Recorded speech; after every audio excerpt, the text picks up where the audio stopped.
On a tous en mémoire l'image de cette vieille institutrice, un brin rigide intimant à ses élèves « Tenez-vous droit et posez votre cahier droit devant vous », pendant qu'elle-même inclinait les cahiers pour mettre ses mauvaises notes en rouge. C'est du passé, mais les mythes ont la vie dure et souvent, en rééducation, je vois arriver des enfants qui ne savent écrire qu'en tenant leurs feuilles bien droites. Mais s'ils sont ici, devant moi, dans mon bureau, c'est en partie à cause de ça.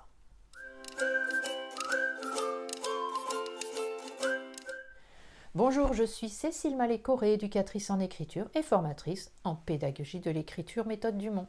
Écrire avec la feuille ou le cahier droit devant soi a une incidence directe sur la tenue du crayon ou sur le positionnement du bras, occasionnant dans les deux cas des douleurs ou du moins un inconfort certain.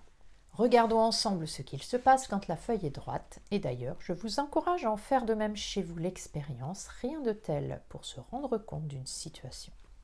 Je tiens bien mon crayon, pince, pouce majeur, main dans l'alignement du bras pour laisser les muscles de ce dernier au repos et ne pas fatiguer. Nous avons donc dans l'ordre le bras, la main et tout au bout de celle-ci le crayon.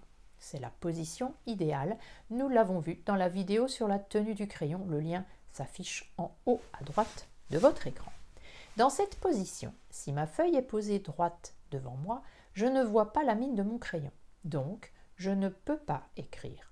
Si je suis un minot de 4 ou 5 ans, deux solutions me viennent en tête. Ou je plie mon poignet, je vois ainsi ma mine, mais les muscles de mon bras ne sont plus au repos, ou je fais glisser ma mine sous la main, tenant ainsi mon crayon verticalement avec une prise qui entrave le bon mouvement des doigts. Dans les deux cas, c'est mon poignet qui est maintenant obligé de faire de tout petits mouvements pour écrire. Et le moins que l'on puisse dire, c'est qu'il n'est pas fait pour ça. Cette articulation est vraiment trop grosse pour faire des mouvements de quelques millimètres de haut avec un degré de précision aussi exigeant que celui attendu pour une écriture de qualité. Lorsque, au contraire, j'incline ma feuille, ma main se retrouve alors sous la ligne d'écriture, ce qui n'était pas le cas précédemment, elle était au niveau de la ligne. Dans cette nouvelle position, mes doigts sont sollicités pour écrire et c'est tant mieux, car les petites articulations de ces derniers sont conçues pour exécuter des petits mouvements de précision. L'écriture cursive a été, quant à elle, élaborée pour être générée par ces petites articulations. Avouez que nos ancêtres avaient de la suite dans les idées. De plus, dans cette position, je peux maintenant voir ma mine et donc écrire. Je rappelle au passage que cette vidéo s'adresse aussi bien aux droitiers qu'au gaucher, le principe étant rigoureusement le même, mais inversé.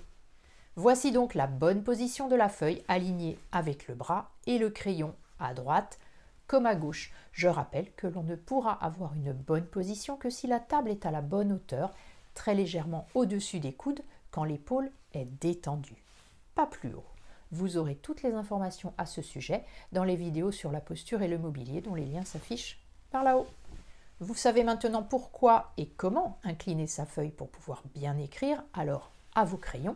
Cliquez sur le pouce si cette vidéo vous a été utile, abonnez-vous si vous voulez être tenu au courant des prochaines sorties, suivez le lien ci-dessous si vous voulez faire une formation dans votre école.